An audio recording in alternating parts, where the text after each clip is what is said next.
βαρδιά. Και εγώ θα προχωρήσω για διαζύγιο. Εγώ δεν πρέπει να φτάω. Μαρία, κάτω κατούλα και σαν τους μισέτσαλα. Σίγουρα σκέφτομαι και θάνατο. Ακούστε με άλλοι! Αυτή τη στιγμή δεν είμαι δικηγόρος. Και επηρεάζομαι έντονα από τα συναισθήματα. Όλοι εσείς επηρεάζεστε από κάποιο έστω δικαιολογημένο πάθος.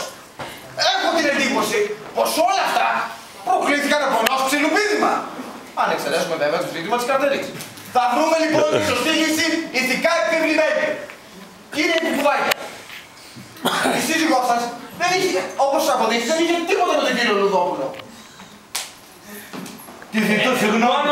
Μόνο μία...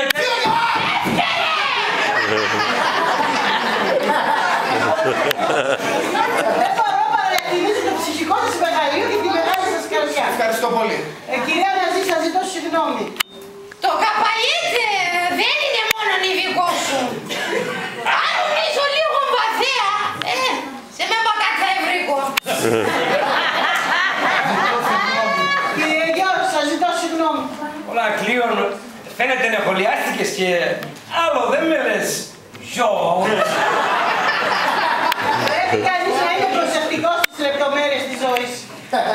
Σας ευχαριστώ όλους που δώσατε μια ευκαιρία για μια πράξη σαν τη σημερινή.